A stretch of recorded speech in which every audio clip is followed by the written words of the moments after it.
Assalamualaikum warahmatullahi wabarakatuh.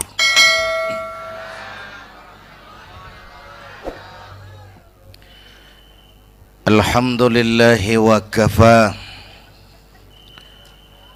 Wassalatu wassalamu ala sayyidina Muhammadinil Mustafa wa ala alihi wa ashabihi ahli sidqi wal wafa, amma ba'du. Saudara-saudara,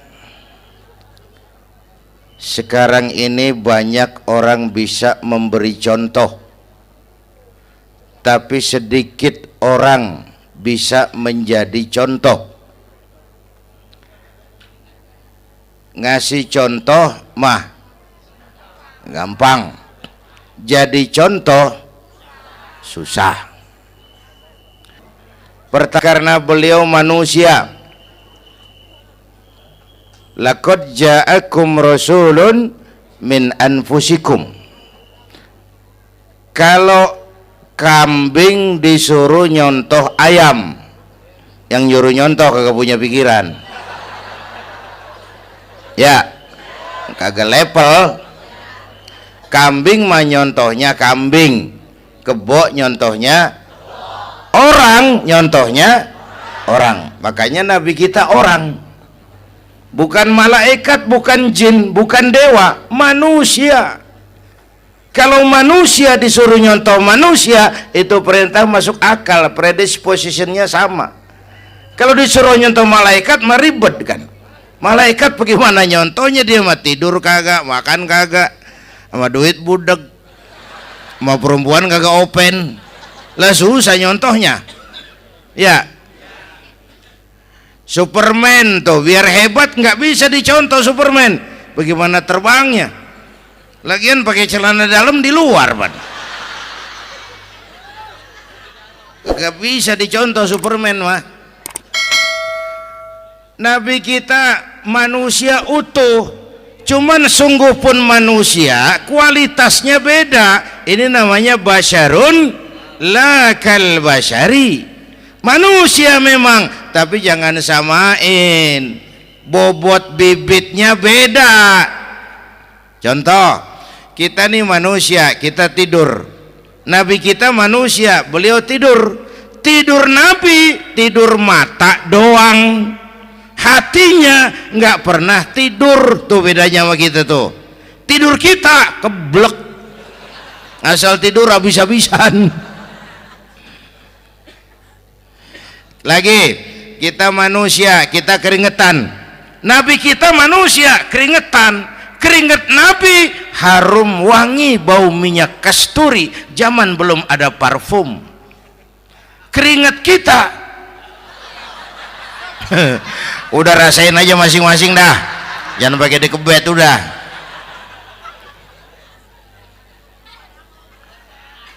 Contoh lagi, kita nih manusia nih, kita beludah nggak?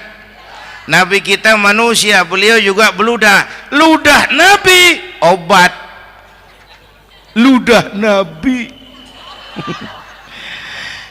Itu pun waktu mau hijrah kan sama Sayyidina Abu Bakar, sampai di Gua Sur, Sayyidina Abu Bakar bilang, saya turun duluan ke gua ya Rasul. Ngapain? Bersihin gua, takut ada binatang berbisa. Silakan. Turun Sayyidina Abu Bakar bersihin gua. Bener tuh, tangannya digigit kalajengking. Sakit, ngebet, bengkak. Kalajengking Arab. Ya emang di Arab kejadiannya. Herem nyaut aja bener. Ditahan aja. Udah aman ya Rasul, silakan turun. Lama-lama dalam gua berduaan kelihatan juga Sayyidina Abu Bakar mukanya pucat. Nabi tanya, "Mabalu kayak Abu Bakar?" Abu Bakar kenapa? Nggak apa-apa. Berat meninggalkan Mekah? Enggak. Malas hijrah ke Madinah? Enggak. Takut diubur-ubur Quraisy? Orang kata enggak, itu mah enggak. Loh, kenapa muka kamu pucat? Tangan digigit kalajengking. Ngapa nggak ngomong dari tadi? Saya nggak mau nyusahin Tuhan ya Rasul. Biar saya tahan, asal jangan nyusahin Tuhan. Jangan begitu kau. Sini tanganmu, diambil sama baginda Nabi. Bismillahirrahmanirrahim. Cuh, diludahin, ringkes, sembuh saat itu juga. Ludah Nabi. Pengen tahu kita yang ludahin, bengkak campur koreng.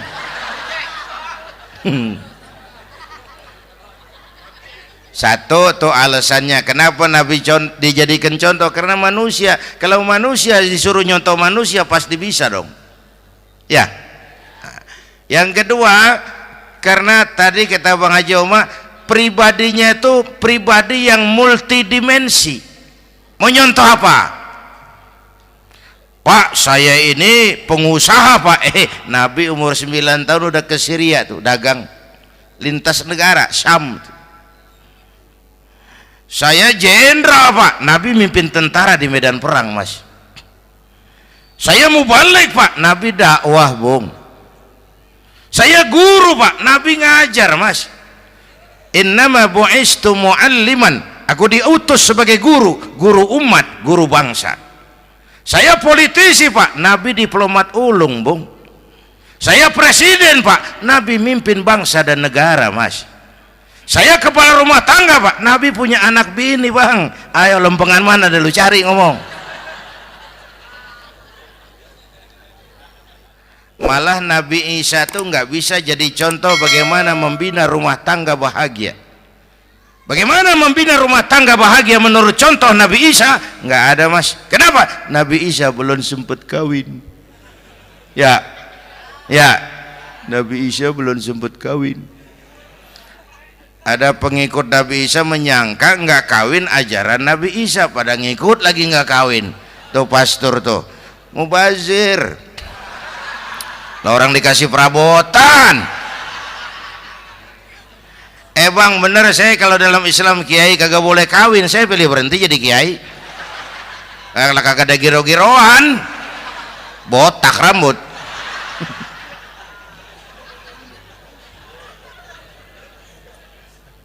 Makanya Bang Haji Oma cerita poligami saya girang banget tadi. Bukan yang ngomong ahlinya soalnya.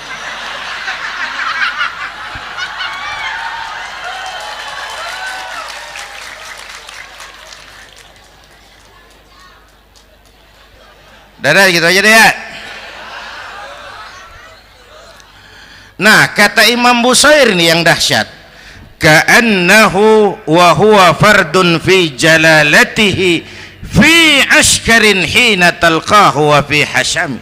Sepertinya kehebatan Rasulullah itu sama, baik sendiri maupun di tengah tentara. Artinya begini, orang hebat banyak, tapi yang hebat di mana-mana susah nyarinya.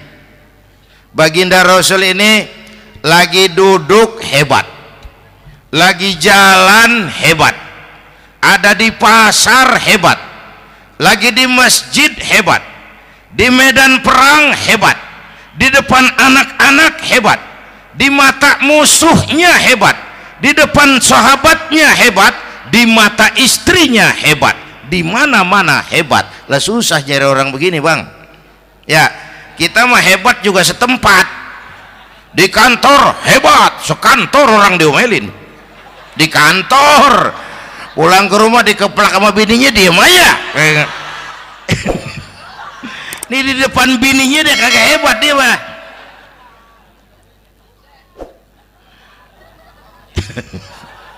Oke, lalu kalau begitu soalnya apa yang mau kita contoh? Saya sampaikan 3 aja. Pertama, Nabi kita ini tokoh yang sejak kecil udah ditempa kesusahan. Bu, tadi kata Bang Haji, Islam mengangkat derajat kaum perempuan karena perempuan banyak melahirkan orang besar. Lihat Sayyidah Aminah, ibunda baginda Nabi, melahirkan anak pertama tanpa didampingi suami. Meninggal suaminya, sedih hatinya, remuk perasaannya, tapi tegar jiwanya. Dilahirkannya bayi bernama Muhammad, diasuhnya penuh kasih sayang, diantarnya menjadi orang besar dan memang dibesarkan oleh Allah. Itu contoh tuh Bu. Bilangin anak-anak tong bocah, Nabi ngangon kambing tong. sekolah tong jadi orang gede, baba lu tibang tamat SD lu sarjana lu, baba lu cuman jadi RT lu jadi camat lu, biarin malu baba lu pala jadi kaki, kaki jadi pala, asal lu terus sekolah. Bu, anak sekolahin, gelang doang digedein lu. Nih kan kita Betawi nih pendidikan ngentengin banget kotaan, udah dong jangan tinggi-tinggi sekolah udah. Ngapa mak? Bawa lu kagak sekolah hidup noh. Hidup dong, pun jamu monyet juga hidup. Bu, anak sekolahin.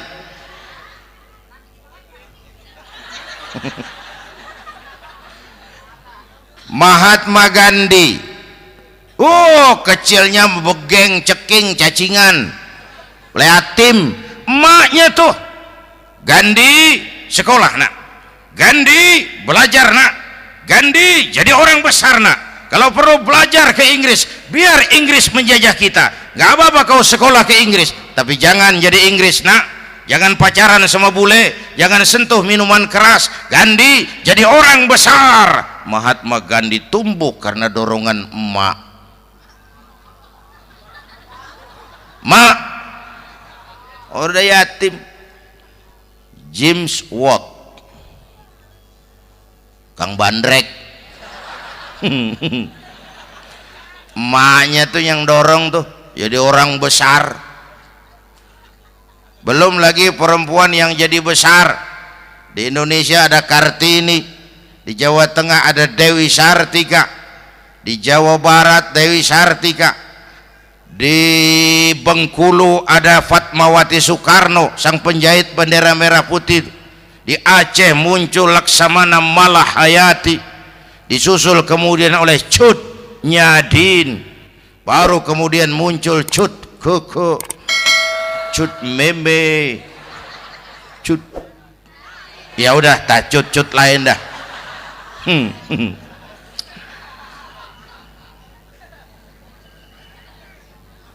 Nabi ke remajanya nggak dikolokin, tegar, tahan bantingan, nggak cengeng. Begini bang, kalau bahasa kita nih, bahasa Betawi nih, orang mah bang kalau udah biasa susah ketemu susah nggak kaget udah. Ya kita Betawi kan mah susah udah nukangin. Susah mulu. Saya santri nih biasa makan kangkung, datang ke rumah temen dikasih kangkung, makanan gue ini mat, dikasih daging ayam lah nambah, emang apa? Orang mah kalau biasa susah enak nggak kagetan. Saya santri biasa tidur di masjid, disuruh nginep di hotel lah pules nggak? Tapi yang biasa tidur di hotel suruh nginep di masjid encok. Makanya kemarin tuh waktu menteri-menteri baru dilantik tuh saya ngarepin tuh mudah-mudahan nih menteri ini begitu dilantik bacaannya nawaitu sauma ghadin. Lu pada niat puasa dulu dah, entaran. Puasa kan bukan kagak boleh, nunda doang, nunda puasa mah. Tempe boleh maghrib, tahu boleh maghrib, air kelapa boleh maghrib. Lu menteri pada mau naik mobil mewah boleh ntar kalau ekonomi udah mendingan, rakyat udah pada legaan napasnya. Ya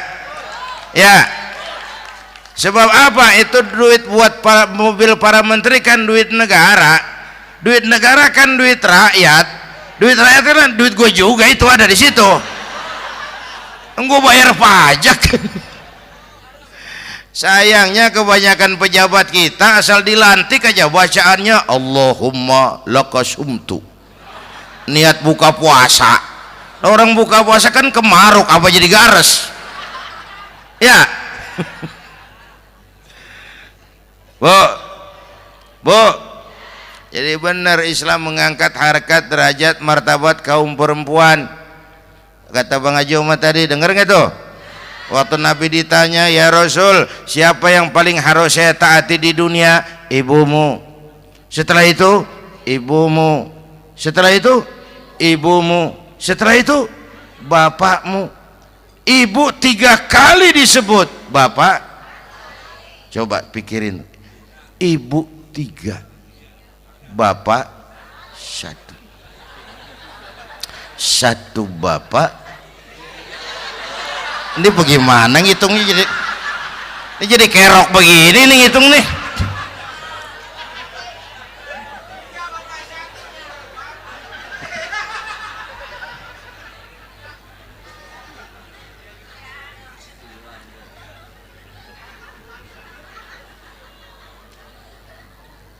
Jangan takut ngadepin susah, hidup nih keras, kerja keras, perseringat banting tulang, ya Bu. Satu.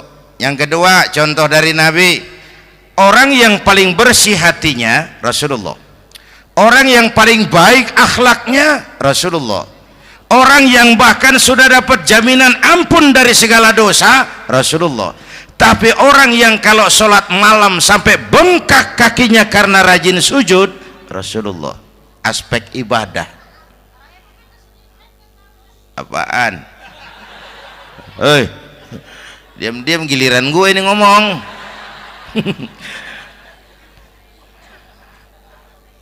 Lo ngomong lagi udah gue pulang.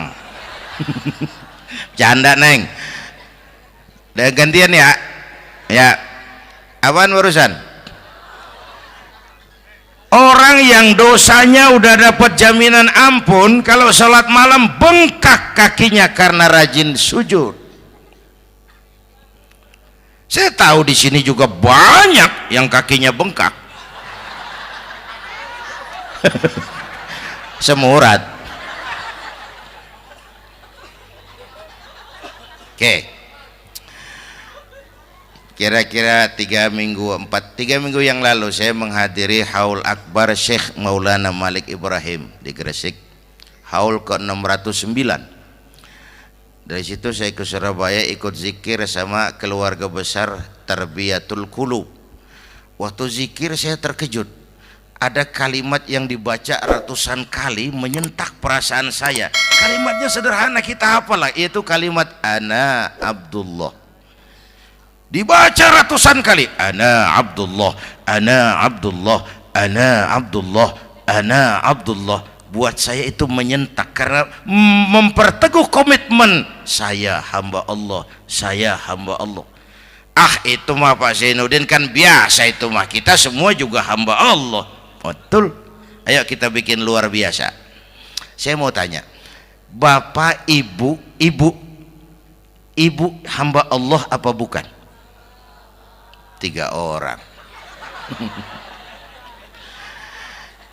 Ibu hamba Allah apa bukan? Hamba Allah. Kata siapa? Nah, kata ibu sendiri. Kalau kata sendiri, pan namanya pan ngaku. Ya, orang ngaku mah boleh dong, tiba ngaku, namanya juga ngaku. Cuman diakuin apa enggak, kita pan belum tahu. Ngaku mah murah, diakuin mahal. Ya, yang gampang dah. Ibu kenal sama Presiden SBY? Kenal. Presiden SBY kenal sama ibu? Lo ngaku, lo ngaku.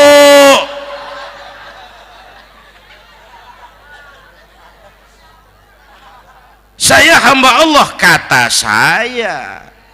Berapa banyak orang mulutnya hamba Allah, perbuatannya menyatakan dia hamba dunia, hamba harta, hamba jabatan, hamba setan, budak nafsu.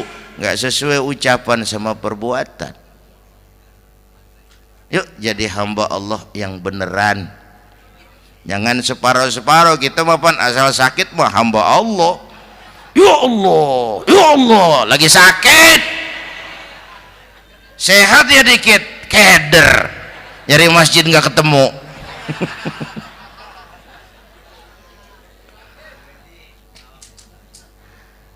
Apalagi kata Bang Haji tadi nih, kita nih kan zaman entertain nih, orang pada pintar bikin bungkusan sekarang Bang, ya.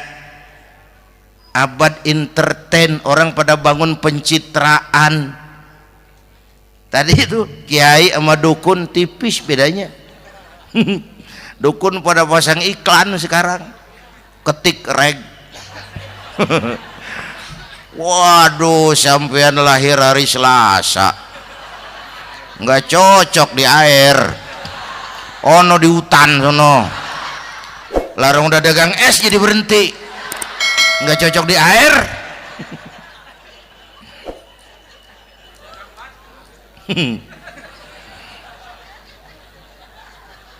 Bu, di zaman nih siapa pakai apa, siapa mau jadi apa kagak urus nih.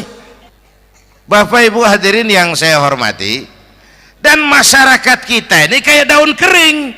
Tahu daun kering? Gampang dikumpulin, susah diikat, berisik, gampang dibakar. Tuh daun kering. Penyakitnya kutil, kurang teliti, cepat heran, gampang kagum. Cepat heran, gampang kagum. Dulu ada tuh satu hari tabrakan di jalan kenceng, buah, korban jatuh belepotan darah, dikerubungin orang banyak. Datang wartawan mengambil gambar dari dekat, susah, orang banyak bener ngerubung. Cari akal nih wartawan, tolong saya dikasih jalan ke dekat korban. Orang nengok semua, saudara siapa? Saya bapaknya korban, katanya. Dia ngaku bapaknya korban. Ya orang minggir semua, minggir, ini ada bapaknya korban. Orang minggir semua, dia maju ke depan korban. Sampai di depan korban, pucat mukanya tuh wartawan. Kenapa? Yang ketabrak anak monyet, Pak. Dia udah kedongan ngaku bapaknya korban.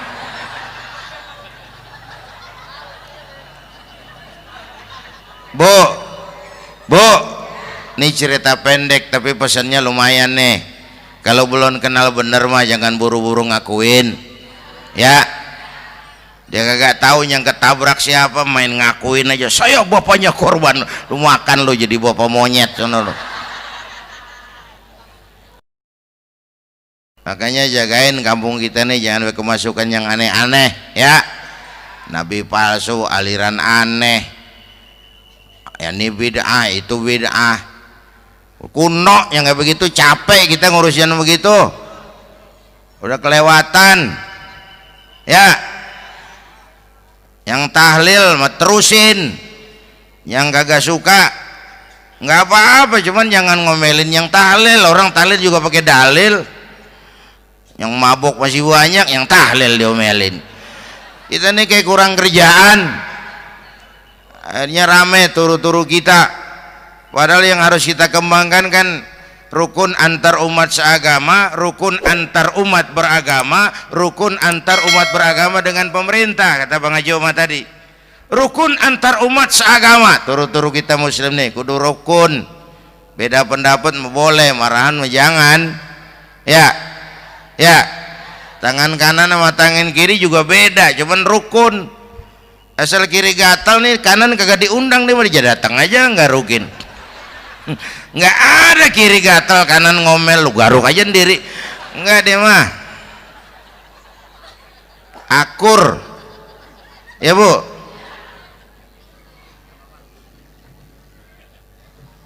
Yang kedua rukun antar umat beragama. Islam ini rahmatan lil. Yang ketiga rukun antar umat beragama dengan pemerintah. Ini mah kita kan bermasyarakat sama juga sembahyang berjamaah, ada imam ada makmum, ya. Nih rakyat kalau jadi pemilih yang pintar ke depan, nah, mau milih wali kota kayak gubernur kayak presiden kayak. Sebab apa? Sholat berjamaah kan siapa makmum kagak penting, Bang. Makmum mah siapa aja boleh, ya. Tiba ngikutin dia mah, ngaji dia mah gimana kayak nggak ada bab pemilihan makmum. Nggak usah, makmum mah kagak usah dipilih, siapa aja boleh, ya. Bang, tuh orang budak, Bang, boleh jadi makmum. Bacanya kagak fasih, boleh jadi makmum. Ketinggalan satu rakaat, boleh jadi makmum. Tapi nggak tiap orang boleh jadi imam.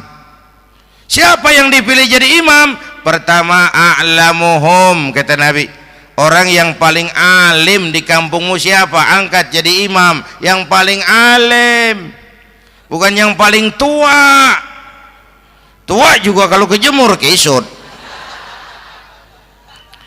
Dulu tuh Nabi Adam waktu diangkat jadi khalifah kan bekalnya apa? Wa 'allama Adam al-asma'a kullaha. Al-asma' ay al-ulumul katsirah. Dulu zaman Fir'aun perang sihir sama Musa, sekarang perang visi dan misi. Punya ilmu, Bu, ngerti urusan dari tetek sampai bengeknya. Kalau ngikutin imam yang alim pan enak, bisa dipertanggungjawabkan. Hati-hati milih pemimpin maksudnya, Bu. Jangan terjebak oleh penampilan. Emas pasti kuning. Bener? Apa semua yang kuning pasti emas? Udah paham dulu. Ustadz, kenapa? Di kampung saya ada 2 orang alimnya sama. Yang mana yang jadi imam? Afsahuhum, yang lebih fasih lidahnya. Yang satu alim pelok, yang satu alim kagak pelok. Nah, yang kagak pelok suruh jadi imam.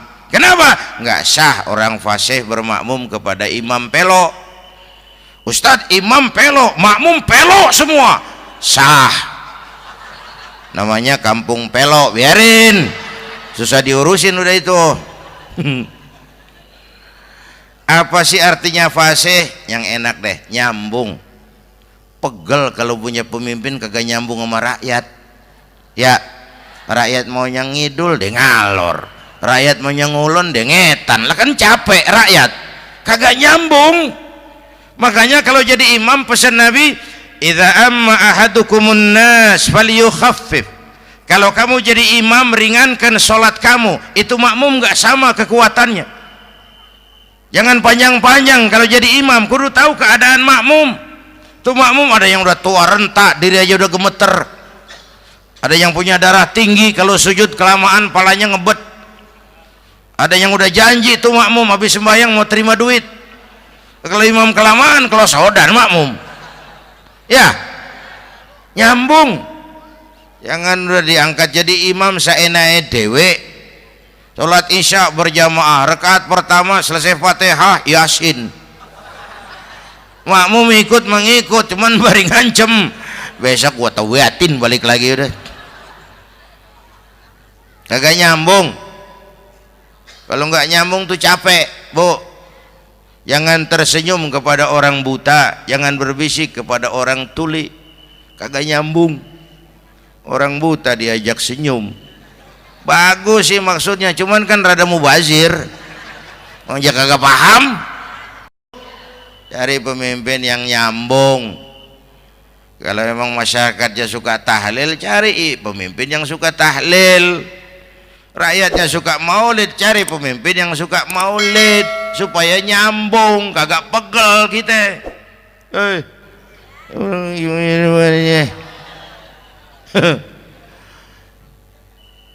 Bapak Ibu hadirin, saya balik urusan kita. Nyontoh Nabi ibadahnya luar biasa. Bu, kita ini perlu Allah. Kita ini perlu Allah. Semua kita perantau di bumi Allah ini. Perantau pasti pulang.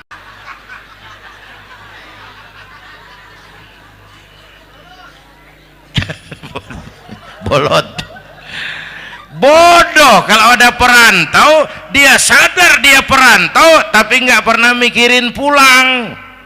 Lebih bodoh lagi mikirin pulang tapi nggak nyiapin bekal. Yang tadi Bang Haji Omah udah bilang tuh, muda mati ya. Kadang-kadang engkongnya seger banget, cucunya mati ya. Perantau mah mesti pulang. Sini mah kita ngendon doang, ngendon taran. Mula-mula pan Bang, kita mah tinggalnya jauh di alam arwah. Dari sana pindah ke alam rahim, alam kandungan emak nih. Pernah tinggal di situ 9 bulan tuh. Ada yang 2 tahun, yang keluar udah kumisan. Kelamaan ngetemnya itu. Dari sisi ini mau pantas, ibumu, bapakmu karena alam rahim fisik dan psikis emak lebih capek dari kita bapak. Kita mah orang laki mah kita mah pen investor gitu mah nanam modal doang, yang ngolah pabrik kan emak tuh ya mak. Pabrik anak-anakku remaja pemuda yang hadir, masya Allah, emakmu, emakku, emak kita semua nih, dari mulai ngidamin kita udah kita seksa nih emak nih, dari mulai ngidamin kita udah kita seksa emak nih, muntah nggak urus. Mending ada yang dikeluarin mah enak, lega. Ini kagak ada apa-apanya. Bener mak, yang dipengenin yang kagak musim lah kan setengah mati lagi urusan. Tengah malam pengen megang pala kereta lu, jorok bener lu, gue heran.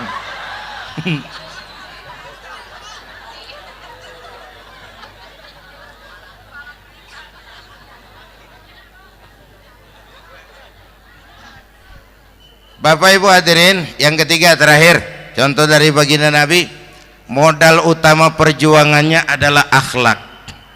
Memperbaiki akhlak, pakai akhlak. Rasulullah ngajak, bukan ngejek. Rasulullah merangkul, bukan mukul. Rasulullah pakai argumen, bukan pakai sentimen. Tujuannya adalah kebenaran, bukan menang-menangan. Prinsip dakwahnya basyiru wala tunaffiru, yassiru wala tu'assiru. Gembirakan orang, jangan ditakut-takutin. Mudahkan urusan orang, jangan dibikin sulit. Di masyarakat memang mendingan rakyat rendah berakhlak tinggi daripada pejabat tinggi berakhlak rendah. Dulu tahun 50-an orang kita kalau pergi haji ke Mekah 6 bulan. 6 bulan tuh orang udah pada lupa aja baru pulang. 6 bulan orang yang ada cuman kapal laut, Mekah Madinah onta, banyak rampok lagi di gurun pasir Baduy itu.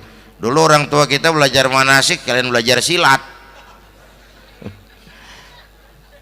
Sekarang karena kemudahan kemajuan ilmu menciptakan Boeing memotong waktu 5 bulan, orang pergi haji cukup sebulan. Bapak Ibu hadirin yang saya hormati, oleh karena itu menjaga nilai-nilai akhlak itu penting. Kepada siapa kita harus berakhlak? Pertama kita harus berakhlak kepada Allah. Bagaimana caranya? Jangan menyekutukannya dengan sesuatu pun. Yang kedua, jangan menyembah kecuali hanya kepadanya.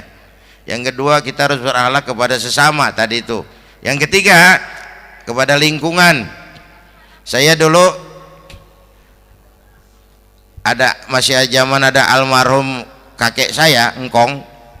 Kampung saya banjir, air masuk ke rumah. Saya teriak, "Kong, banjir, Kong." Engkong saya ketawa, "Biarin, bukan salah air." Habis, salah lo. Salah kita bagaimana, Kong? Lah lo tempat air lo tempatin. Yang punya tempat datang ya kagak ngerti, ini tempat gua, ini di sini nggak pada lo, lah banjir. Engkong saya nggak makan bangku sekolahan, tapi wise Pak. Air kan bukan musuh, air kan temen kan kudu punya tempat.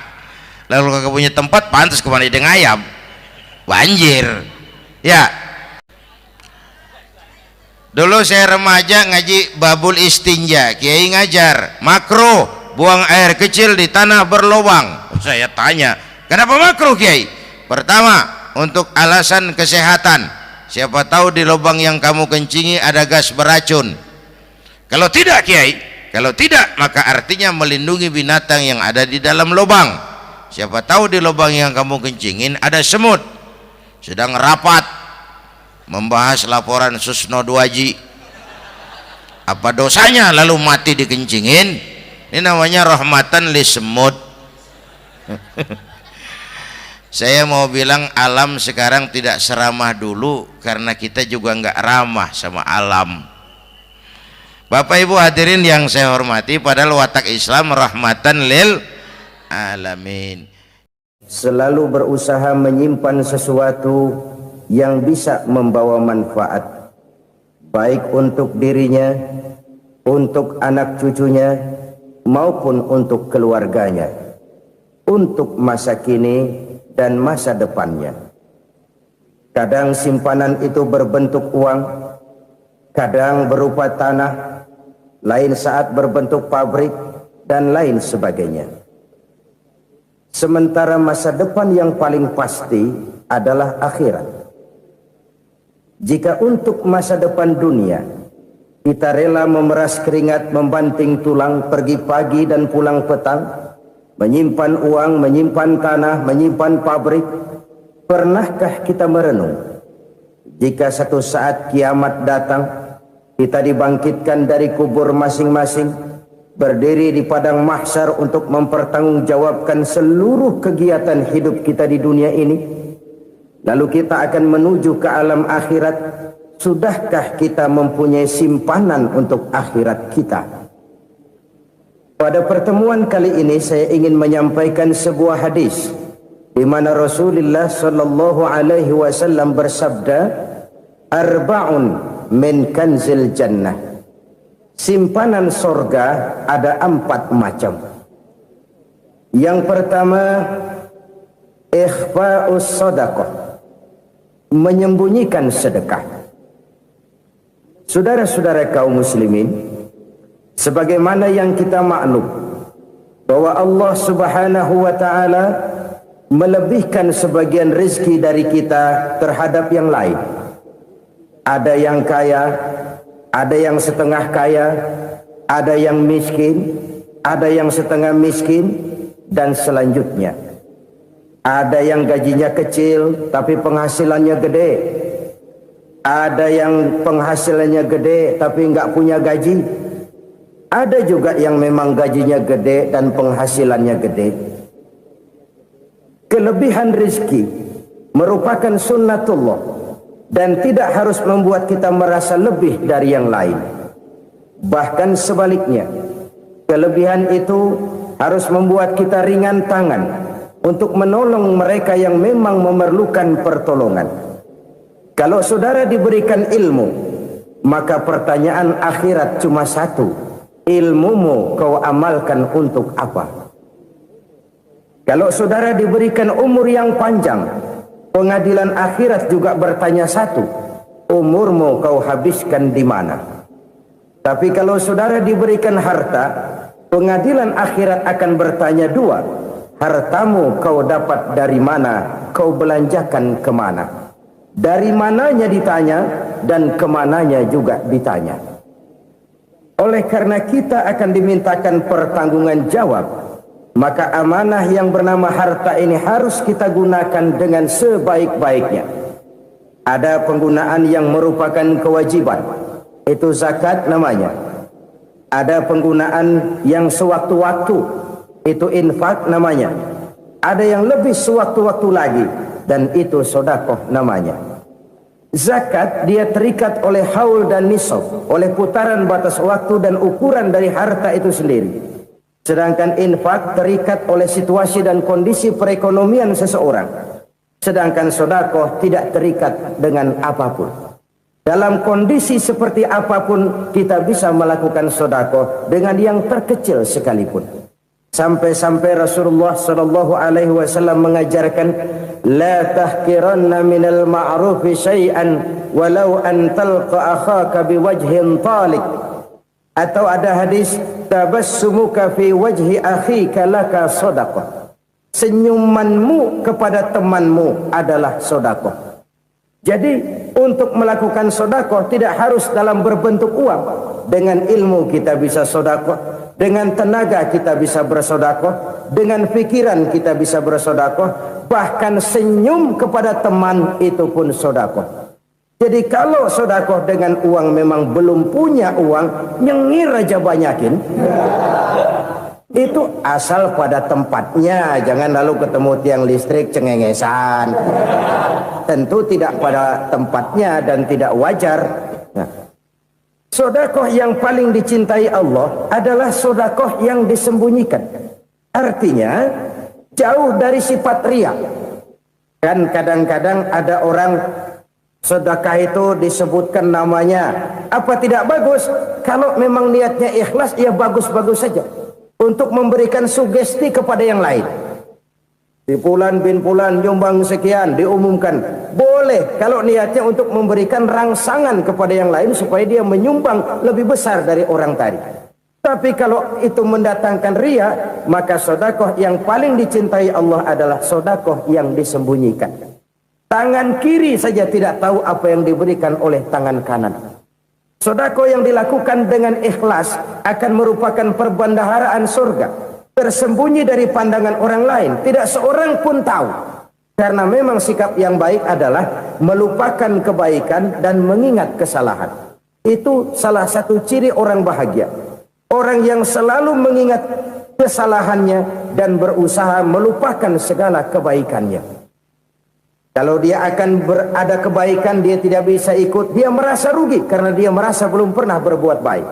Tapi kalau akan melakukan kesalahan baru, dia ingat kesalahan yang sudah-sudah, sehingga terhalang baginya untuk melakukan satu kesalahan baru.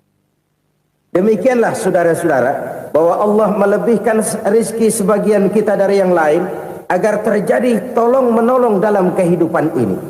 Jadi kesenjangan yang nature, kesenjangan yang alami, itu sunnatullah.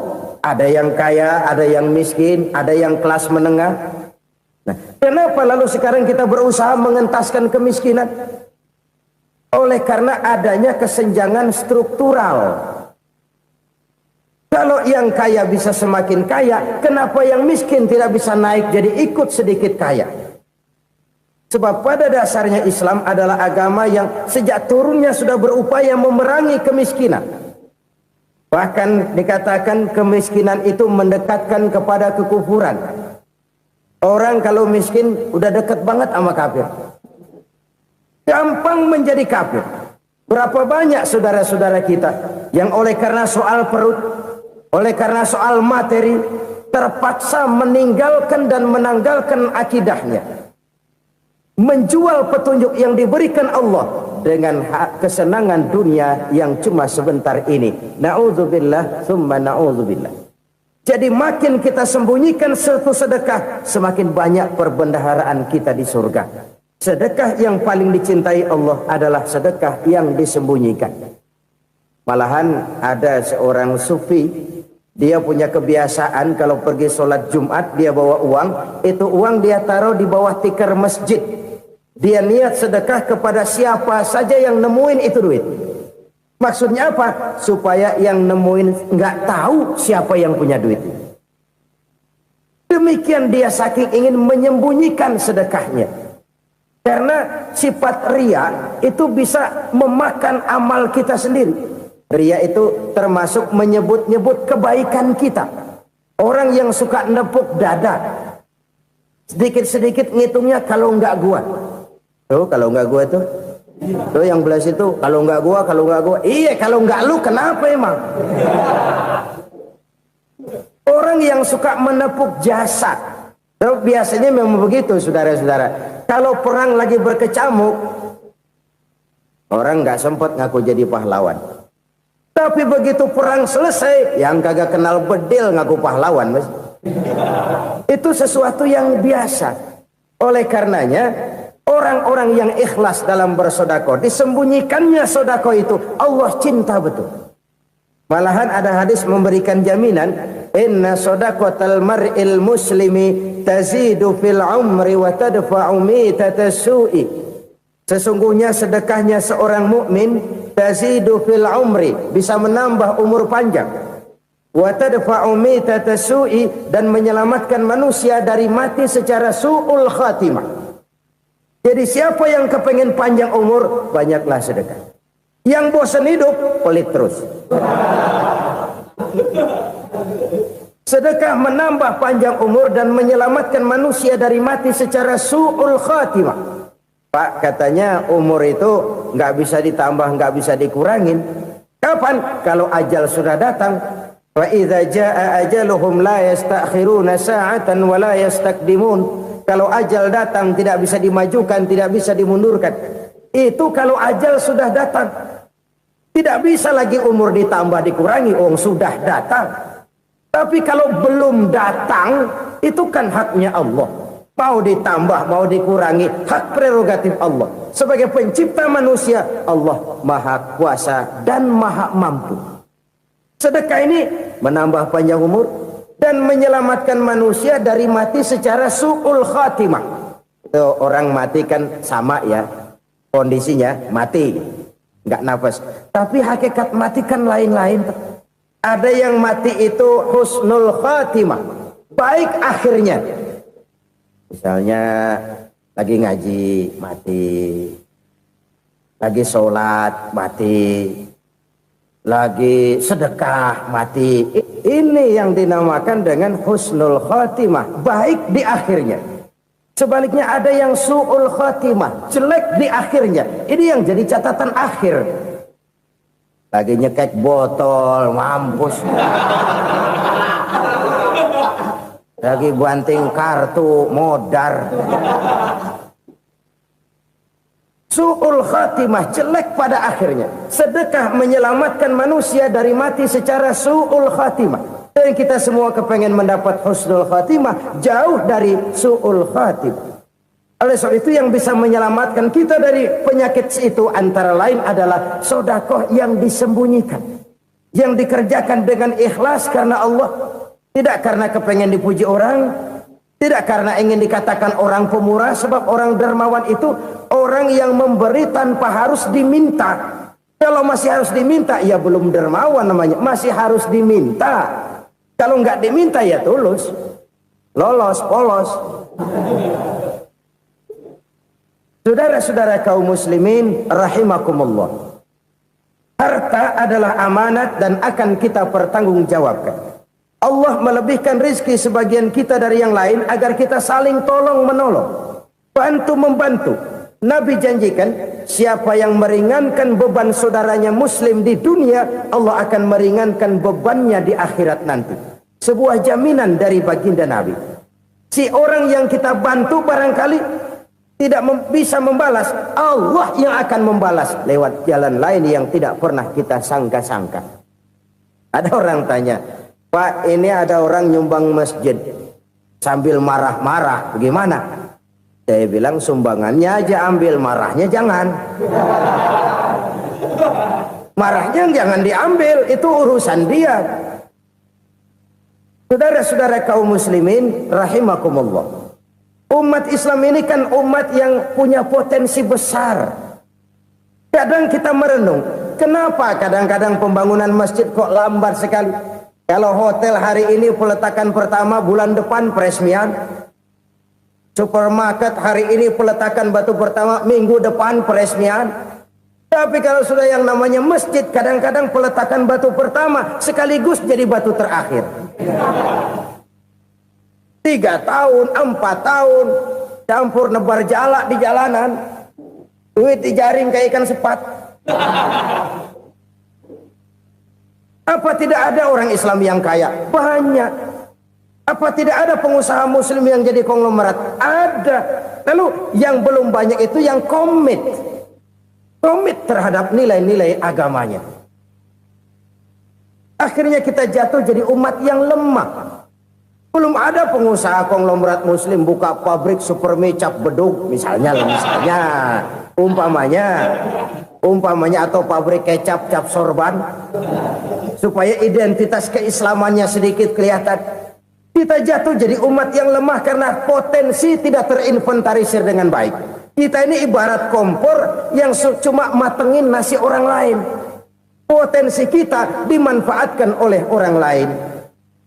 Ukhuwah Islamiyah kita baru terbatas kepada silaturahmi.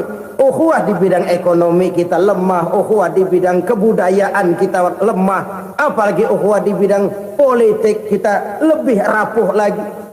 Padahal ukhuwah itu adalah totalitas kehidupan manusia, menyangkut ipolek sosbud, memerlukan nilai-nilai ukhuwah. Jadi oleh karena itu mari kita menyadari di dalam harta kita, walaupun kita yang cari, pergi pagi, pulang sore, peras keringat, banting tulang, di sana ada harta anak yatim. Di sana ada hak masjid. di sana ada hak pesantren, di sana ada hak jihad. Berbahagialah seseorang apabila dia oleh Allah dijadikan keran. Keran itu menyimpan air, tapi tidak untuk dirinya, tapi disalurkannya kepada mereka yang memang memerlukannya.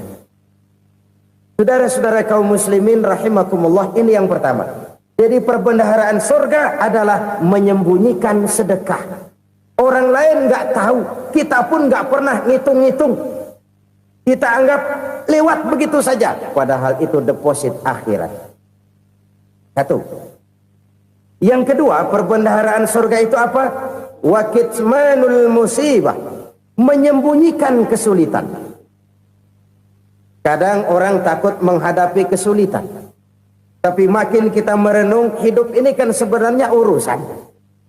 Takut sama urusan, ya jangan hidup. Tandanya orang hidup itu kalau punya urusan. Urusan melupakan problem. Problem sering menimbulkan kesulitan.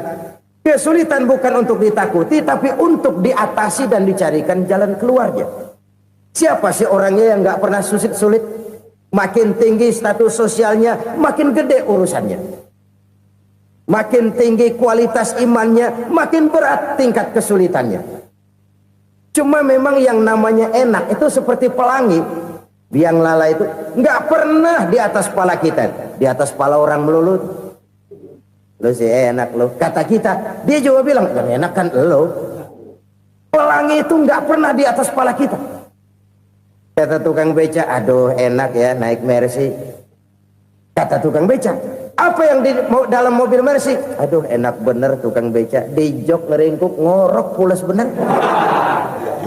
Saya kamar pakai AC sejuk, tempat tidur sutra empuk, alga spring bed, gula kulik nggak bisa pulas kalau belum minum Valium, belum tidur. Enak bener tukang beca, di jok ngorok nggak tahu wetan kulon. Si tukang beca bilang yang di Mercy enak, yang di Mercy bilang tukang beca enak. Inilah enak. Nggak pernah di atas kepala kita, di atas kepala orang lain melulu enak itu. Nah, saudara-saudara,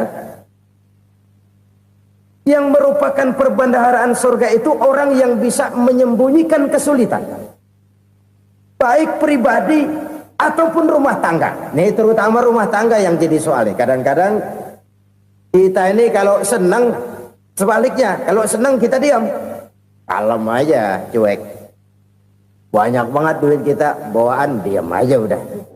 Malah ketemu orang takut. Tapi begitu susah, sekampung tahu. Padahal Nabi mengajarkan perbendaharaan surga itu menyembunyikan musibah, menyembunyikan kesulitan. Kalau enak, cerita sama orang-orang. Kalau nggak enak, rasain sendiri, tekan sendiri, atasin sendiri. Kita kan sebaliknya. Senang kita diam. Asal lagi susah, paling tidak kita nyari teman buat cerita kesusahan. Siapa orangnya yang nggak pernah susah? Cuma soalnya bagaimana kita mengatasi kesusahan itu sendiri. Begitu juga misalnya kalau orang sudah berumah tangga, itu orang tuanya harus menjadi tempat dia cerita yang enak-enak saja. Yang nggak enak rasain berdua, selesaikan berdua, atasin berdua. Jangan dibalik. Asal senang diam, giliran susah saja. Maknya laporan. Terbalik. Bisa menjaga security informasi. Maka nama bayam keluar diam. Malah seluitan. Enak amat lo makan daging ayam. Security informasi. Saudara-saudara kaum muslimin rahimakumullah. Ujian yang terberat itu yang pernah diberikan kepada para nabi, para rasul, para aulia, para ulama. Makin tinggi keimanan, makin berat bentuk kesulitan. Ayo saya kemukakan satu contoh saja. Ada seorang nabi yang kaya, nabi kaya, namanya Nabi Ayub. Iblis kalau orang begini kan keki, ibadahnya rajin, kaya. Nih yang kayak begini susah digodain. Kalau ibadahnya rajin, miskin, kali bisa disogok. Sini imannya mantap, ibadahnya rajin, kaya, nabi lagi. Oh, tapi namanya iblis nggak kurang akal. Laporan, Tuhan, kenapa iblis? Ya ini bahasa saya, bahasa Qurannya sih nggak gitu. Itu hambamu yang namanya Ayub, dia rajin ibadah cuma karena dikasih kaya aja. Coba kasih miskin dia, berhenti dia sembahyang. Ah, kamu bisa aja. Saya tahu Ayub itu hambaku yang ikhlas. Saya buktiin Tuhan, silahkan. Dibuktiinlah, iblis turun ke alam ini. Yang mula-mula dia lakukan, dia rusak sawah ladang Nabi Ayub. Dia binasakan binatang ternak Nabi Ayub. Sehingga dalam waktu singkat, jatuhlah Nabi Ayub dari orang paling kaya jadi orang paling miskin. Beliau masih ibadah di mihrab dalam masjid. Datang iblis. Saudara Ayub, ya, lagi ngapain? Ibadah. Nyembah Allah, nyembah Allah. Oh, percuma. Kenapa? Tuhan yang ente sembah nih, dia udah bikin miskin ente. Sawah ladang ente hancur lebur, binatang ternak binasa. Sekarang ente jadi orang paling miskin. Ngapain nyembah Tuhan kayak begitu? Tekor. Udah berhenti dah ibadah, berhenti ibadah. Ini iblis sama Tuhan laporannya lain, yang dikerjakan kepada Nabi Ayub juga lain. Benar begitu iblis kata Nabi Ayub? Iya. Sawah ladang saya habis, buras. Binatang ternak saya binasa, binasa. Saya miskin, bangpak. Apa jawab Nabi Ayub? Bukan innalillahi, ini hebat. Alhamdulillahillazi a'tani wa akhza minni. Segala puji bagi Allah yang telah memberikan harta kepada saya dan sekarang mengambilnya lagi. Alhamdulillah. Allah yang ngasih, Allah yang ambil. Itu mah urusan Allah. Iblis cuman ibadah jalan terus, sujud lagi Nabi Ayub. Iblis seleher gondok banget. Dasar Nabi nggak mempan dia apa-apain. Miskin malah alhamdulillah. Allah yang ngasih, Allah yang ambil. Jadi kalau kita tidak komit, kita tidak terikat kepada kaya, miskin, senang, susah, apa yang bisa bikin kita susah? Jadikan kekayaan, kemiskinan, jadikan senang, susah sebagai anak buah yang bisa kita atur. Jangan kekayaan ngatur kita, jangan kemiskinan ngatur kita. Kita yang harus mengatur mereka. Senang, susah, kaya, miskin, bahagia, sengsara, jadikan itu anak buah yang bisa kita atur. Kalau sekarang kita kaya, lain saat boleh jadi kita miskin, semiskin-miskinnya. Allah yang ngasih, Allah yang ambil. Tenaga mana yang bisa menghalangi? Ibadah jalan terus. Iblis makin gondok. Dasar Nabi loh. Akhirnya apa? Nabi Ayub dikerjain, diberikan penyakit. Demikian fatal penyakitnya. Bayangin, udah miskin sakit. Masya Allah. Miskin sakit. Sakitnya nggak lama, kira-kira 16 tahun. Istrinya 3, 2 mental minta ceraiin. Ngerawatin laki bengek begini.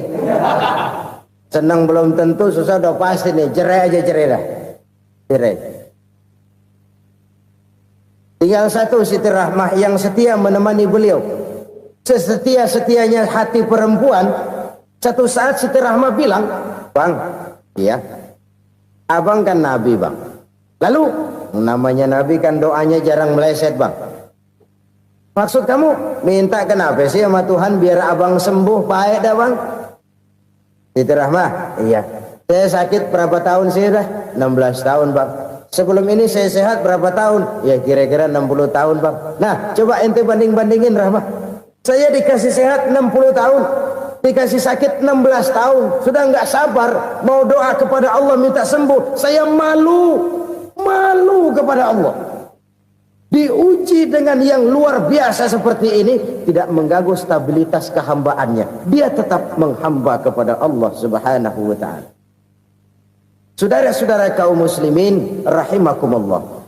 Kunci menghadapi kesulitan itu apa? Allah jelaskan dalam satu ayat, wa basyiris sabirin alladzina iza asabathum musibah qalu inna lillahi wa inna ilaihi raji'un. Gembirakan orang-orang yang sabar Siapa mereka itu? Yang apabila mendapat musibah mereka kembali kepada keyakinan dasar, segalanya dari Allah dan segalanya akan kembali kepada Allah. Ini konsepsi dasar dari sikap muslim dalam menghadapi berbagai kesulitan. Segalanya dari Allah, segalanya akan kembali kepada Allah. Kalau ini sudah kondisi dasarnya, maka kita akan lapang menghadapi kenyataan bagaimanapun pahitnya. Apakah itu namanya miskin, apakah itu namanya sakit, bahkan maut sekalipun. Maut sekalipun. Segalanya dari Allah, segalanya akan kembali kepada Allah. Ini sikap hidup, bukan sekedar ucapan. Kita kadang-kadang menjadikannya sebagai ucapan. Mulutnya sehingga berhenti, innalillahi wa inna ilaihi rajiun, tapi nangisnya terus gerung-gerungan. Bukan itu, ini kesadaran moral. Kalau segalanya dari Allah, segalanya kembali kepada Allah, kan sebenarnya cuma nunggu giliran. Hari ini saya nyembayangin dia, entah hari apa saya disembayangin orang. Hari ini saya antar dia ke kubur, entah hari apa orang nganterin saya ke kubur.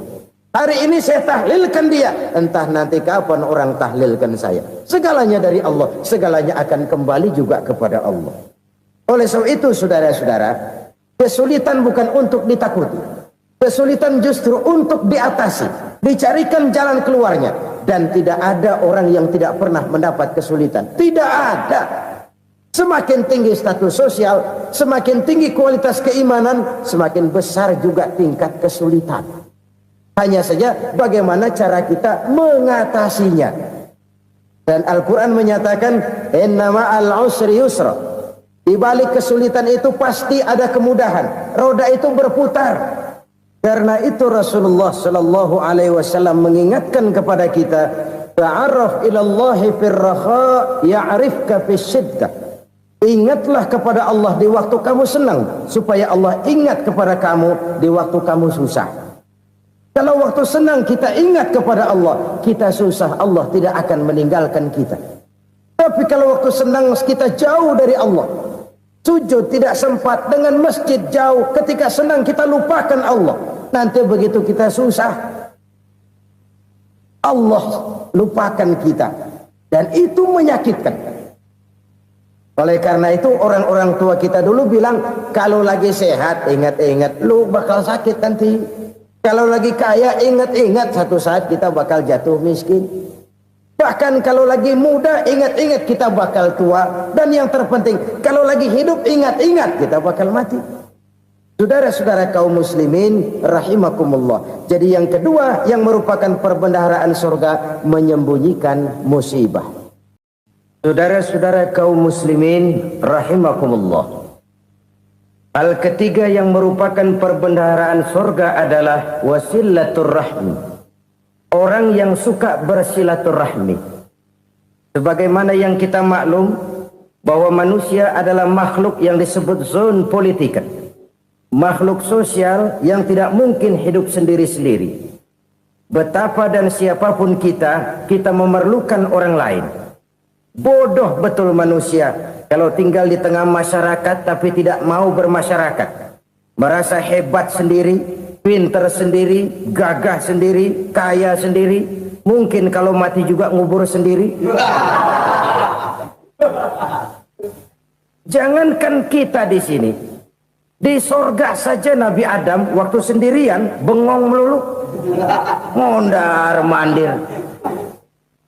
Allah tegur dam sepi dam. Ya ini kalau bahasa saya. Iya Tuhan sepi ini nggak ada coret-corekan pisan ini. Diciptakan Siti Hawa baru anteng Nabi Adam. Itu di surga. Cobalah. Umpamanya saudara tinggal di Jakarta nih. Kayak bener. Apaan aja di Jakarta punya saudara dah. Jembatan Semanggi ambil. Monas Buntel bawa pulang. Hotel-hotel ambil semua. Cuman tinggal di Jakarta sendirian, apa enaknya? Betapa dan siapapun kita perlu orang lain. Tidak ada seorang pun yang bisa memenuhi kebutuhan hidupnya secara sendiri-sendiri. Nah, Islam telah menyelamatkan manusia dari ras diskriminasi. Mengikat manusia dengan persaudaraan yang berlandaskan kepada akidah. Karena itu dianjurkan bersilaturahmi. Bahkan Nabi menyatakan, man arada ayyubsata lahu fi rizqihi wa yunsa'a fi atharihi falyasil rahimah. Siapa yang kepengen diluaskan rezekinya dan dipanjangkan usianya, banyaklah ia bersilaturahmi. Siapa yang kepengen dimudahkan rezekinya, hendaknya ia banyak bersilaturahmi. Kalau banyak teman, kesulitan kan paling tidak ada tempat cerita. Udah susah, sendirian kita pikirin diri, nggak ada tempat tukar pikiran. Cepet banget sama bengek. Dilawan sendiri. Nah, secara makro kita bisa berkata, tidak mungkin ada kemenangan kalau tidak ada kekuatan. Tidak ada kekuatan kalau tidak ada kesatuan dan persatuan. Tidak mungkin ada kesatuan dan persatuan tanpa semangat silaturahmi. Kalau umat Islam mau menang, dia harus kuat. Kalau umat Islam mau kuat, dia harus bersatu. Kalau umat Islam mau bersatu, dia harus membudayakan silaturahmi ini. Bahkan sampai-sampai kata Nabi, kalau bisa cari nilai tambah. Apa? Silman qata'ak. Bersilaturahmilah kau kepada orang yang marah denganmu. Masya Allah, indahnya ajaran agama kita. Orang yang marah pun kepada kita, kata Nabi, kalau bisa bersilaturahmilah kepadanya, kepada orang yang marah itu. Di situ nilai tambah. Cuman jujur nih hadis, ngucapinnya gampang, ngamalinnya yang berat banget. Orang marah sama kita, kita disuruh silaturahmi. Ada apa malu? Lu marah, ada gue marahan lagi. Tunggu pikirin. Saudara-saudara kaum muslimin rahimakumullah. Tapi ini yang diajarkan, bahkan ini yang dicontohkan oleh baginda Rasul. Bagaimana begitu mudah? Misalnya satu saat Abu Jahal ini ngatur strategi bagaimana bikin Muhammad celaka. Dia gali lubang di depan tempat tidurnya. Dia tutupin daun korma. Terus dia panggil seseorang, ke sini. Kasih tahu Muhammad, pamannya sakit keras, minta ditengokin. Berangkat orang ini ke sana. Muhammad, labbaik. Pamanmu sakit keras, dia minta ditengokin. Baik, saya akan datang menjenguk beliau. Berangkatlah Nabi ke rumah Abu Jahal tanpa prasangka apapun. Abu Jahal udah pasang setil, selimut 3 rangkap setengah dipakai, persis kayak orang meriang. Tapi sembari ngintip dari balik selimut, begitu Muhammad buka pintu, nah masuk perangkap nih. Muhammad jalan menuju tempat pembaringan. Makin lama makin dekat, makin lama makin dekat, makin dekat ke lubang yang dipasang oleh Abu Jahal itu. Dalam hati Abu Jahal, terus dah jatuh, mampus dah lo ini. Mampus lo hari ini nih. Apa yang terjadi? Malaikat Jibril datang. Muhammad, pamanmu cuma pura-pura sakit. Di depan tempat tidurnya ada lubang perangkap supaya kamu jatuh ke situ.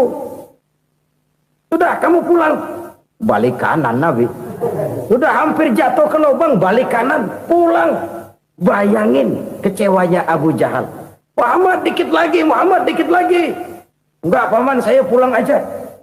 Emosi bangun dari tempat tidur, enggak sadar kalau lagi pura-pura sakit. Lompat ngejar Nabi, dia lupa dengan lubang yang dia gali. Serak, nyemplung sendiri ke dalam lubang.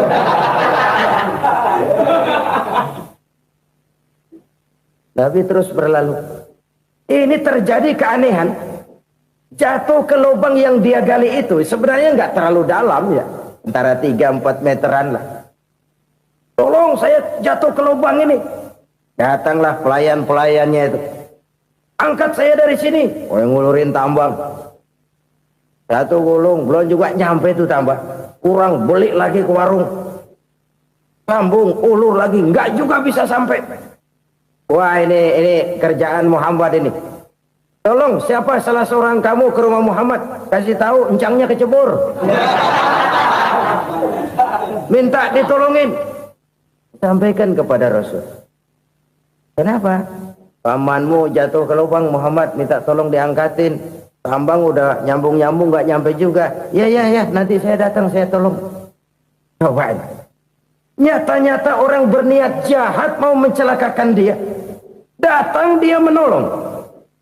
Ini yang disebut air tuba dibalas air susu ya ini. Bukan sebaliknya. Air tuba dibalas air susu. Paman, kecebur ya? Iya Muhammad, tolong ini. Pegang tangan saya. Nabi ulurkan tangannya. Nyampe. Dipegang oleh Abu Jahal. Diangkat ke atas. Sampai atas. Apa kata Abu Jahal? Sihirmu memang hebat Muhammad. Udah ditolongin dikata sihir. Yang enak kita kemplang kan itu orang begitu. Urusan apa? Tapi inilah akhlak. Kalau bisa kamu bersilaturahmilah dengan orang yang marah kepadamu sekalipun. Orang marah kita tetap baik. So, kalau kita berbuat baik sama orang yang memang baik, rasanya sih biasa-biasa aja. Orang baik kita baik lagi, ya draw aja, belum ada nilai tambah di situ.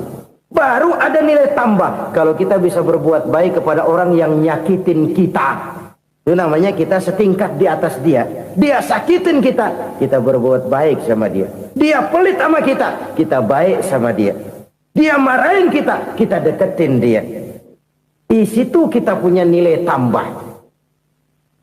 Jadi siapa yang ingin diluaskan rezekinya kata Nabi dan dipanjangkan umurnya, hendaklah ia banyak-banyak bersilaturahmi.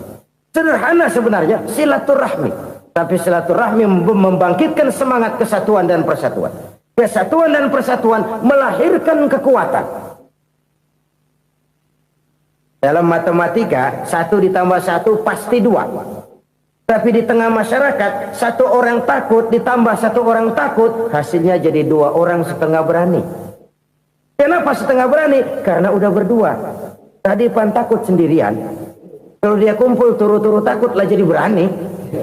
Kita yang lemah, kita yang tidak berdaya, kita yang miskin, kalau mau kompak bersatu, apa yang nggak bisa kita kerjain? Apalagi tinggal di kota besar, pilihan cuma 2. Bertahan atau minggir. Bertahan atau minggir. Untuk bisa bertahan harus mampu bersaing. Untuk mampu bersaing harus punya keahlian. Keahlian harus ditunjang dengan pendidikan, ditambah oleh kekompakan sebagai umat. Udah miskin mencar mulu, orang injak kita. Orang nggak pandang urusan apa malu. Oleh karena itu silaturahmi pada hakikatnya merupakan roh dari ukhuwah yang diajarkan oleh agama kita. Bagaimana Islam menyelamatkan masyarakat manusia dari ras diskriminasi, mengikat manusia, dan tidak ada persaudaraan yang lebih indah selain persaudaraan yang diikat dengan nilai-nilai akidah. Sepanjang orang di jalan Allah, itulah saudara kita. Keluar dia dari jalan Allah, selesailah persaudaraan sampai di situ. Karena itu, kalau ingin menyimpan sesuatu di surga, banyaklah bersilaturahmi. Datang ke rumah ini, datang ke rumah itu, dan lain sebagainya. Itu simpanan kita di akhirat nanti. Ini yang ketiga. Saudara-saudara, yang keempat, perbendaharaan surga itu apa? Wa qawlu la hawla wa la quwwata illa billah. Ucapan la hawla wa la quwwata illa billah. Ibadah kan ada yang berat, modalnya besar. Bangun masjid berat, modalnya besar. Bangun rumah sakit berat, modalnya besar. Ada ibadah yang berat, tapi modalnya ringan. Misalnya puasa. Puasa itu berat, mengendalikan nafsu. Kalau sekedar nggak makan nggak minum sih enteng, mengendalikan nafsu itu jihad terbesar. Tapi kan modalnya ringan, cuma niat saja. Ini ibadah berat, modalnya ringan. Ada ibadah yang ringan, modalnya juga enteng. Seperti termasuk ucapan la haula wa la quwwata illa billah. Tanpa sadar, la haula wa la quwwata illa billah. Nyelengin tuh di surga.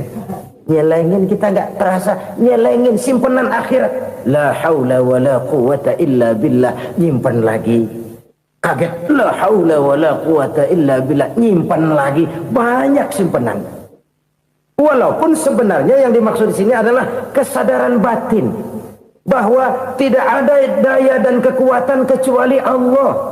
Itu intinya. Kita memulai pekerjaan disunahkan baca bismillah, kan begitu. Apa itu? Kesadaran moral. Bahwa ini saya bisa kerjakan. Saya kerjakan ini dengan menyebut nama Allah. Kenapa? Kalau Allah tidak memberikan daya dan kekuatan, mana mampu saya kerjakan ini. Maka saya kerjakan ini dengan menyebut nama Allah. Bismillah. Kesadaran moral. Manusia hanya wajib berusaha, tapi nggak pernah wajib berhasil. Banyak hal-hal yang kalau kita renungkan secara rasio nggak mungkin. Tapi jadi kenyataan. La haula wa la quwata illa billah. Tidak ada daya dan kekuatan kecuali bagi Allah semata-mata. Kesadaran moral akan kelemahan dan keterbatasan makhluk bernama manusia. Kadang kita kagum dengan otak, tapi kita sering lupa sama yang bikin otak. Padahal bagaimanapun hebatnya otak, yang bikin otak pasti lebih hebat dari otak. Nggak percaya, silahkan otak-otakan. Inilah kecenderungan. Kita kagum dengan pesawat-pesawat mutakhir, bukan main besi gede banget terbang itu. Alangkah hebatnya. Lalu apa yang bikin otak tidak lebih hebat dari itu semua? Kita puji laut. Apa yang bikin laut tidak lebih hebat dari laut itu? La haula wa la quwata illa billah. Tidak ada daya dan kekuatan kecuali Allah. Apa yang bisa kita lakukan kalau tidak karena daya dan kemampuan yang diberikan oleh Allah kepada kita? Lahirlah sikap tawadu, rendah hati, tidak melonjak menjadi angkuh dan sombong, sadar akan kelemahan dan keterbatasan diri sebagai makhluk yang diciptakan oleh Allah Subhanahu wa taala. Jadi satu sisi ini ucapan yang berpahala, la haula, jadi wiridan. Pada sisi lain ini kesadaran moral, sikap mental, kesadaran batin bahwa yang punya daya dan kekuatan itu cuma Allah. Kita nggak pantas untuk sombong, sebab sombong itu pakaiannya Allah. Kita nggak sedang pakai pakaian Allah, kegedean. Dan makin kita renungi, makin terbentur. Apa sih yang bisa kita sombongin? Kita mau sombong apa? Kaya, pintar, itu kan semua relatif. Di atas langit masih ada langit lagi. Jadi oleh karenanya, marilah kita menyadari, manusia hanya wajib berusaha, tapi tidak pernah wajib berhasil. Yang berusaha saja tidak wajib berhasil, apalagi yang tidak berusaha. Islam bukan agama orang pemalas yang selesai sholat lalu endelohom, nggelenggem ayem-ayem. Tapi Islam bukan agama orang sombong yang setelah berusaha lalu tidak memerlukan Allah. Kita bisa saja bikin proyeksi, tahun sekian kita bakal panen besar menurut perhitungan otak. Tapi ada kejadian lain. Apa? Tikus ngambek. Habis itu dimakanin tikus, panen gagal. Proyeksi rasional gagal oleh tikus-tikus yang ngambek itu. Bisa saja terjadi. Tahun depan kita panen besar, urung. Kenapa? Musim panas panjang. Dan sekarang ini koran-koran bikin berita musim mengalami penyelewengan. Bukan cuma manusia yang nyeleweng sekarang. Musim pakai nyeleweng. Mestinya kan musim hujan udah selesai, masih hujan-hujan juga. Musim. Nah sekarang kita boleh bikin proyeksi, kita bakal panen besar. Tahu-tahu musim panas panjang, sawah retak, air kering. Cari teknokrat yang paling botak, suruh pendekin tuh musim panas. La haula wa la quwata illa billah. Inilah kesadaran moral. Saudara, saya teringat satu saat ada seorang konglomerat. Umurnya ya kira-kira 70-an. Suatu saat dia ditanya oleh wartawan, "Pak, umur Bapak berapa sih?" "Ya paling 10 tahun." 10 tahun? 10 tahun? Anak Bapak berapa orang? Satu saja? Satu. Harta Bapak berapa? Ya paling-paling bangsa 7 juta kali. 7 juta? Iya. Pak, kenapa Bapak bohongi saya? Bapak punya buku biografi. Koran-koran, majalah-majalah banyak memuat cerita riwayat hidup Bapak. Saya tahu umur Bapak 70. Kenapa bilang cuma 7 tahun? Saya tahu anak Bapak 8. Kenapa cuma bilang 1? Saya tahu harta bapak miliaran, mungkin triliunan, pabrik di mana-mana, bank di mana-mana. Kenapa bilang uang bapak cuma 7 juta? Nah, kata si konglomerat tadi, kamu benar nak, kamu benar. Umur saya kalau jumlahnya memang 70 nak. Cuman ingat-ingat saya, baru 7 tahun terakhir ini saya sujud. Baru 7 tahun terakhir ini saya berusaha dekat dengan Allah. Saya laksanakan perintahnya, saya jauhi larangannya. 7 tahun inilah rasanya yang ada nilainya di hadapan Allah. Yang 63 tahun matong, kelabu, kelem umur gue. Habis untuk maksiat, untuk munkarat. Maka ketika ditanya tadi, umur saya 7 tahun itu. Oh begitu Pak. Oh iya. Lalu anak Pak. Anak bapak kan 8. Kenapa bilang cuma 1? Nah, kalau jumlah hitungannya memang anak saya 8. Tapi dari 8 orang ini rasanya cuma 1 nih. Yang bakal jadi buah hati, belahan jantung.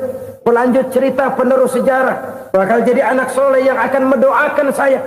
Cuma 1 rasanya anak saya ini yang bakal jadi buah hati saya. Besar-besaran saya. Yang akan mendoakan di kubur saya. Yang akan mendoakan di akhirat saya. Yang 7 orang mana, Masya Allah, yang atu tenggeng, yang atu nyekek botol mulu, yang atu nggak karu-karuan. Makanya saya bilang 1 anak saya yang akan bisa mendoakan saya. Oh begitu Pak. Iya. Nah harta Pak, harta bapak kan triliunan, pabrik bapak di mana-mana, uang bapak hampir di tiap bank-bank besar. Kenapa bilang cuma 7 juta? Betul kau nak. Harta saya kalau jumlahnya memang miliaran, triliunan mungkin. Tapi yang saya ingat baru 7 juta tuh yang saya belanjakan di jalan Allah. Saya nyumbang masjid, saya santuni yatim piatu, saya bantu pembangunan pesantren, saya bantu pembangunan rumah sakit Islam. Itu yang akan saya bawa pulang ke akhirat, yang 7 juta itu. Yang triliunan itu nanti akan diperebutkan oleh anak-anak saya sebagai waris saya. Jadi harta saya 7 juta itu yang bakal nemenin saya di akhirat. Yang akan saya bawa pulang jadi teman saya. Saudara-saudara kaum muslimin, jangan-jangan orang tua itu adalah kita-kita ini. Jangan-jangan kita-kita ini adalah orang tua itu. Jangan-jangan itu potret dari diri kita masing-masing. Dari sekian umur yang diberikan Allah, berapa tahun yang ada nilainya di hadapan Allah? Dari sekian anak-anak yang merupakan amanah, berapa yang akan mendoakan kita sebagai orang tuanya menjadi anak soleh? Dari sekian banyak harta yang diberikan Allah, berapa yang akan kita bawa pulang menghadapnya nanti, yang kita belanjakan di jalan Allah? Ini sebuah potret kehidupan. Karena itu kita kembali kepada la haula wa la quwata illa billah. Kita wajib berusaha, kita wajib berikhtiar. Selebihnya, segala daya dan kekuatan hanya milik Allah saja semata-mata. Satu kesadaran batin dari setiap pribadi muslim. Setelah ia berusaha dan berikhtiar, ia menyerahkannya kepada Allah Subhanahu wa ta'ala. Jadi, satu sisi ini merupakan wiridan ucapan yang mengandung pahala. Pada sisi lain, ini merupakan sikap batin dari seorang muslim di dalam ia menghadapi realitas kehidupan ini. Saudara-saudara kaum muslimin rahimakumullah. Kalau ini kita jadikan satu basis kehidupan, maka ini akan menyelamatkan manusia dari kemungkinan tergelincir menjadi orang yang lupa diri dan lupa darat. Sebab itu Imamul Ghazali berpesan, jadidis safinah fa innal bahra amiq wa khuziz zad fa inna safara ba'id wa khaffifil hamla fa innal hamla sadid. Perbarui selalu kapalmu karena lautan sangat dalam. Bawa bekal yang banyak karena perjalanan ini sangat jauh. Ringankan beban karena kebanyakan beban akan menyakitkan. Alangkah indah kalimat ini, alangkah dalam makna yang terkandung di sana. Perbarui selalu kapalmu karena lautan sangat dalam. Apa artinya ini?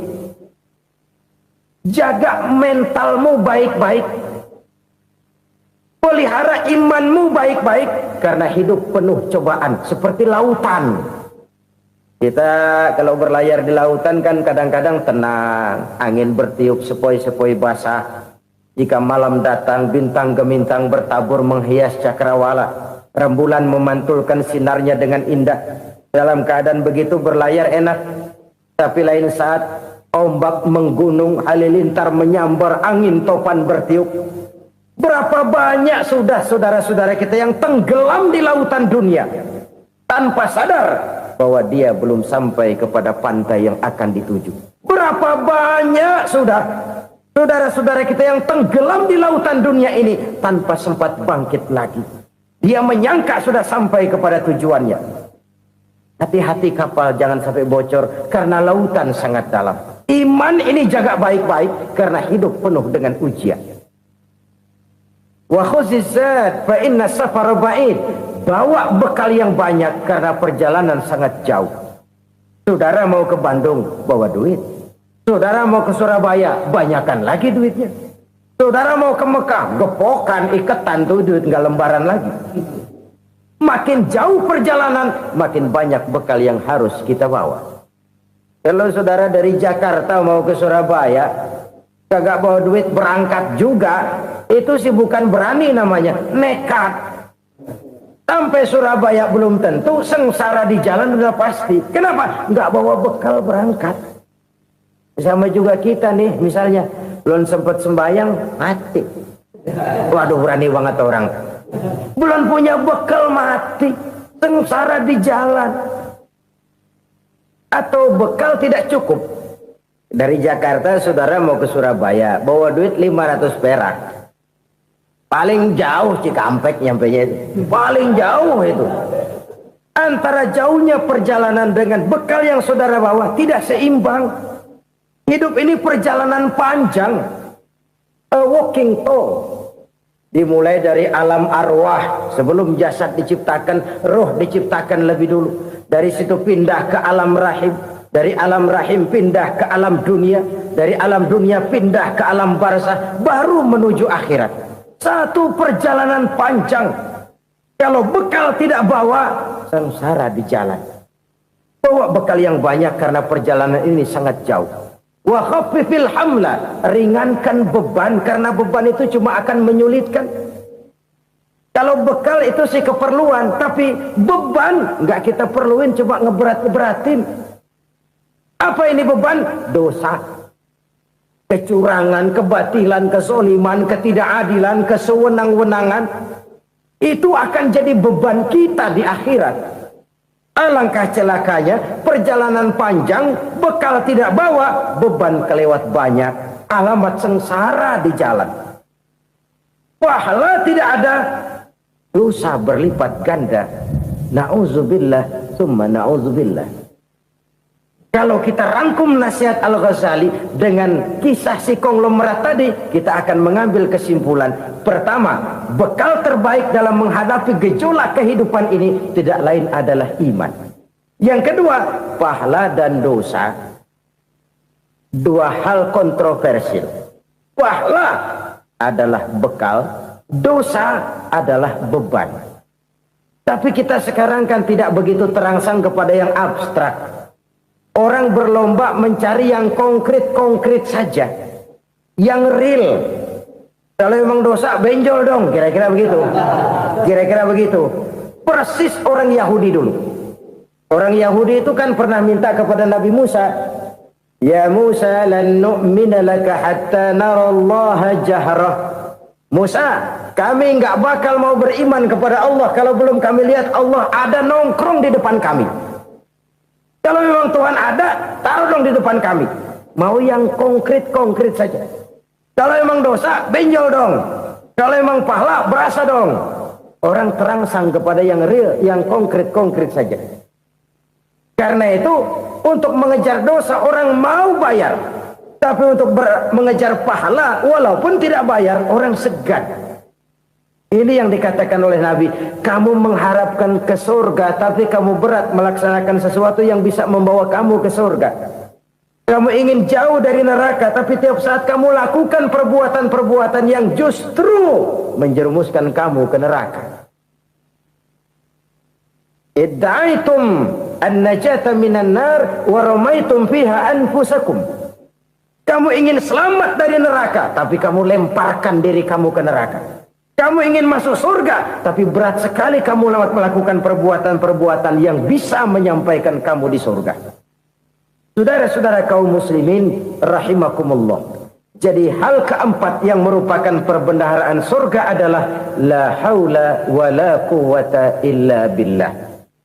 Satu sisi ini merupakan ucapan yang memperberat timbangan akhirat. Pada sisi lain ini merupakan sikap hidup seorang muslim. Kesadaran batin yang sangat dalam bahwa tidak ada daya dan kekuatan kecuali Allah.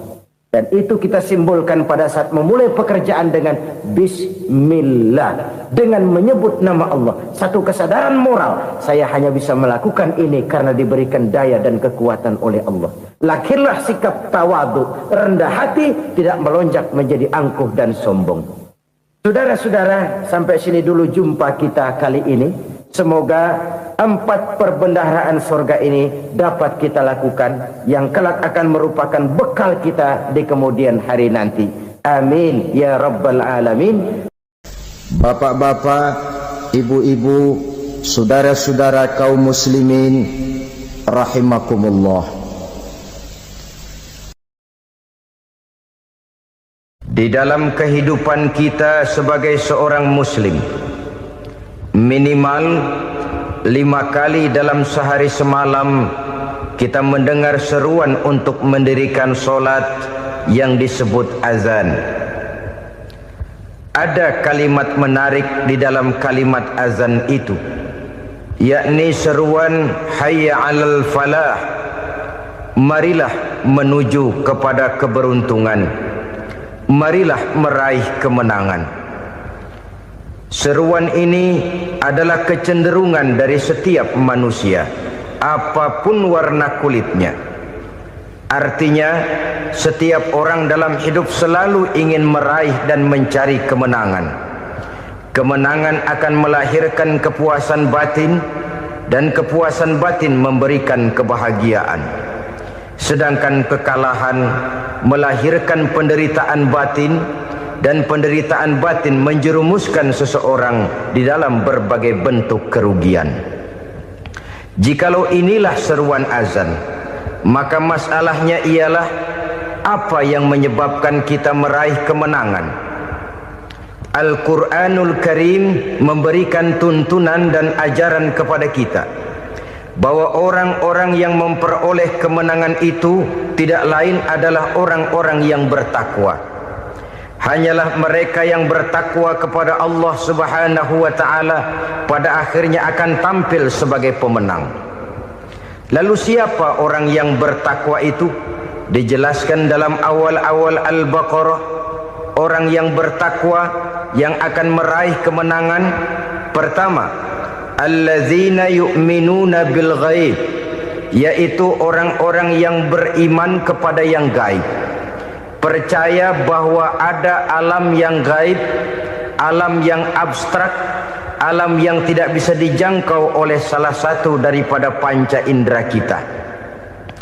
Mereka percaya dan beriman kepada adanya malaikat, beriman kepada adanya iblis dan jin, beriman kepada adanya alam kubur, beriman kepada adanya alam mahsyar, beriman kepada adanya alam akhirat, beriman kepada adanya surga dan neraka. Beriman bukan cuma sekedar beriman dalam ucapan bibir saja, tetapi beriman yang nilai iman itu mampu mewarnai gerak dan gaya hidupnya. Iman yang meresap sampai ke tulang sumsum, kemudian memberikan dampak positif di dalam kehidupan manusia. Alam, kita tahu, adalah sesuatu yang selain Allah, dan Allah bukanlah alam. Apapun namanya selain daripada Allah, itu adalah alam. Alam pada hakikatnya terbagi menjadi 2. Ada alam syahadah, alam nyata, alam konkret, alam yang bisa dijangkau oleh salah satu indera kita. Kemudian ada alam ghaib, alam yang tidak bisa dijangkau oleh panca indera kita, alam metafisika, alam abstrak, alam yang wajib kita imani keberadaannya. Kita percaya bahwa malaikat itu ada, Kita percaya kepada jin, bahwa jin itu ada. Kita percaya kepada adanya iblis dan setan. Bukan percaya kepada iblis dan setannya, percaya bahwa iblis dan setan itu ada. Itu termasuk salah satu daripada sifat orang yang bertakwa kepada Allah. Saudara-saudara kaum muslimin rahimakumullah, kecenderungan pembangunan yang lebih bersifat materialistis biasanya menggeser aspek kehidupan rohani. Orang berpikir empiri, dan dalam pola pikir yang demikian maka alam gaib tidak lagi mendapat perhatian. Aspek kehidupan yang bersifat rohaniah malah mulai ditinggalkan. Akibatnya terjadilah kepincangan di dalam kehidupan kita. Pernah ada satu pengalaman pribadi dalam perjalanan kembali ke tanah air. Dalam pesawat di sebelah kanan saya duduklah seorang Jerman namanya Heiner Simonsen. Iseng saya ajak kenalan, saya ajak ngobrol, saya tanya dia. Saya bilang, Mas Heiner ini, kalau pesawat yang kita tumpangi ini jatuh ke bawah, kira-kira apa yang bakal terjadi, Mas? Dia bilang, kita semua akan mati. Begitu? Iya. Oke. Apa itu mati? Tanya saya. Dia bilang, untuk tahu apa itu mati, kita harus tahu lebih dahulu apa itu hidup. Saya pikir nih bule bisa ngomong juga.